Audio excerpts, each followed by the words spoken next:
ஒரு 10 வருஷத்துக்கு முன்னாடி பாலா டைரக்டர் அவர்களை சந்தித்த போது ஒரு கான்டென்ட்டில் நடித்தேன், ஒரு ஷார்ட் ஃபிலிமில். அது நடித்து ஒரு 15-20 நாள் கழித்து இன்டர்ஸ்டெல்லார் படம் ரிலீஸ் ஆச்சு. நம்ம ஊரில் இவ்வளோ அழகாக இவ்வளோ ஒரு குறிப்பிட்ட ஒரு பொருட்செலவில் ஒரு ஷார்ட் ஃபிலிம்லேயே இன்டர்ஸ்டெல்லாரில் பார்த்த அதே த்ரில்லை கொடுத்த ஒரு மனிதர்.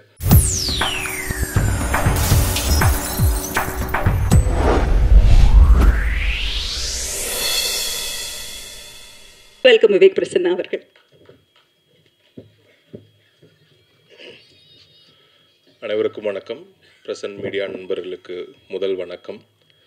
இல்லை, டைரக்டர் ஃபஸ்ட்டு, ப்ரொடியூசர் ஏதாச்சும் பேசினாங்கன்னா, படத்தை பற்றி சில பாயிண்ட்ஸ் சொன்னாங்கன்னா அதை பிடிச்சி ஏதாச்சும் பேசலாம். இப்போ நான் படத்தோட கான்டென்ட்டை சொல்லலாமா வேணாமா அப்படிங்கிற ஒரு கன்ஃபியூஷன் இருக்குது. ஏதாச்சும் சொல்லலாமா, எதையாச்சும் ஒன்று சொல்லுங்கிறீங்களா? ஓகே. சயின்டிஃபிக் த்ரில்லர் இந்தியன் சினிமாவுக்கு ரொம்ப அரிதிலும் அரிதாக பழக்கப்பட்ட ஒரு கான்டென்ட். தமிழ் சினிமாவில் அது ரொம்ப ரொம்ப ரொம்ப ரொம்ப குறைவு. அது ஒரு ஷார்ட்டாக இருக்கலாம், இல்லை ஒரு எழுத்தாக வந்துட்டு போயிருக்கலாம். ஒரு 10 வருஷத்துக்கு முன்னாடி பாலா டைரக்டர் அவர்களை சந்தித்த போது ஒரு கான்டென்ட்டில் நடித்தேன், ஒரு ஷார்ட் ஃபிலிமில். அது நடித்து ஒரு 15-20 நாள் கழித்து இன்டர்ஸ்டெல்லார் படம் ரிலீஸ் ஆச்சு. நம்ம ஊரில் இவ்வளோ அழகாக இவ்வளோ ஒரு குறிப்பிட்ட ஒரு பொருட்செலவில் ஒரு ஷார்ட் ஃபிலிம்லேயே இன்டர்ஸ்டெல்லாரில் பார்த்த அதே த்ரில்லை கொடுத்த ஒரு மனிதர். 10 வருடம் நடுவில் ஒரு கான்டாக்டே இல்லை. சொல்கிற மாதிரி வேற ஒரு யூனிவர்ஸுக்கு போயிட்டாருன்னு நினைக்கிறேன். ஸோ மறுபடியும் அவர் இந்த யூனிவர்ஸுக்கு கூட்டிகிட்டு வந்திருக்கோம். So thank you so much brother, இந்த மாதிரி ஒரு ரைட்டிங்க்கு.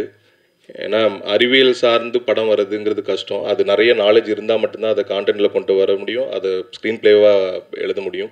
ஏன்னா அவர் பேசுகிறப்பே பார்த்தீங்கன்னா ஃபிசிக்ஸ், மெட்டாஃபிசிக்ஸ், இந்த மாதிரி நிறையா பழக்கத்தில் இல்லாத படித்தவர்கள் மட்டுமே பிரயோகப்படுத்தக்கூடிய வார்த்தைகளாகவே இருக்கும். அந்த வகையில் ஒரு அறிவுள்ள ஒரு அறிவியல் தெரிந்த ஒரு இயக்குனர் நம்ம தமிழ் சினிமாவுக்கு கிடைத்தது பெரும் மகிழ்ச்சி. அவரை நமக்கு பிடித்த potential studio, Prabhu sir, Prakash sir, Gopinath sir, Thangaprabhakar sir, இவங்க எல்லாம் தேர்ந்தெடுத்து அவரை இப்போ முதல் படம் அவருக்கு கொடுத்துருக்கிறது பெரும் மகிழ்ச்சி. எப்பவுமே ரொம்ப அழகாக வித்தியாசமான கதைகளில் ஜீவா பிரதரை ஃபஸ்ட்டு நான் பார்த்தோன்னே கொரில்லா படத்தப்போ, எப்படி பிரதர் அவ்வளோ சின்ன வயசில் ராம் நடிச்சிங்க, கட்டுரை தமிழ் நடிச்சிங்க கேட்டப்போ அவர் பார்த்து சிரிச்சிட்டே இருந்தார். அவங்க சொல்கிறது நல்லாயிருக்கும் பிரதர், அது அப்படியே பண்ணால் போதும், நல்லா வந்துடும்.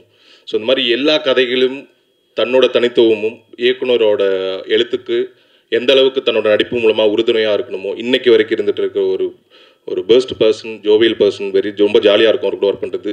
ஜீவா பிரதர் இந்த கதைக்கு மிகவும் பொருத்தமான நம்பிக்கையான ஒரு ஹீரோ. ஸோ இந்த படம் பார்க்குறப்போ உங்களுக்கு கண்டிப்பாக புரியும். அப்புறம் ஃபிலோமின் மாநகரம் படத்தில் நடித்தப்போ பழக ஆரம்பிச்சது, ஒவ்வொரு மேடையிலையும் பார்த்துட்ருக்கோம். Love you darling. என்னோடய போர்ஷன் எதுவும் கட் ஆகலை? Thank you so much. And DOP Gokul sir, பன்னேரம் பத்மினி பார்த்துட்டு அருண் அவர்களிடம் அந்த படத்தோட இயக்குனர்கிட்ட பேசிகிட்டு இருக்கும்போது அவங்களுக்கு இடையான பாண்ட் எப்படி, அவங்க 2 பேரும் எப்படி ஒரு கதைக்குள்ளே பேசிக்கிறாங்கங்கிறது, பாலாவும் கோகுல் பிரதர் அவர்களும் எப்படி செட்டில் வேலை பார்த்தாங்க அப்படிங்கிறதும் ரொம்ப ஆத்மார்த்தமாக இந்த கதைக்கு உழைச்சிருக்காங்க. இந்த படத்தில் எனக்கு இதுவரைக்கும் பண்ணாத ரொம்ப ரொம்ப வித்தியாசமான ஒரு கதாபாத்திரத்தை எனக்கு கொடுத்துருக்காரு பாலா அவர்கள். ஸோ ரொம்ப ரொம்ப நன்றி. இப்படி ஒரு கதாபாத்திரம் வளர்ந்து வர ஒரு நடிகனுக்கு கிடைக்கிறது ரொம்ப அபூர்வம். அந்த வகையில் I'm so blessed. Thank you so much brother once again. And Sam CS background king. So அவரோட மியூசிக் எப்படி இருக்குன்னு நம்ம அவரோட பாடல்கள் மூலமாகவும் சரி, பிஜிஎம் மூலமாகவும் சரி, அந்த படத்தோட டெம்போவை கொண்டு போயிட்டே இருப்பார். ஆடியன்ஸோட கவனம் சிதறாமல் இந்த படத்துலையும் அதே தான் இருக்கும். ஸோ வந்திருக்கக்கூடிய அனைத்து பத்திரிகை நண்பர்களுக்கு மீண்டும் ஒரு முறை நன்றி சொல்லிக்கொள்கிறேன். இந்த படம் வருகிற 11ஆம் தேதி ரிலீஸ் ஆகுது. மக்களுக்கு பிடித்தமான எல்லோரும் கண்டிப்பாக 1க்கு 2 முறை இந்த படத்தை பார்ப்பீர்கள் என்று நிச்சயமாக என்னால் சொல்ல முடியும். நன்றி, வணக்கம்.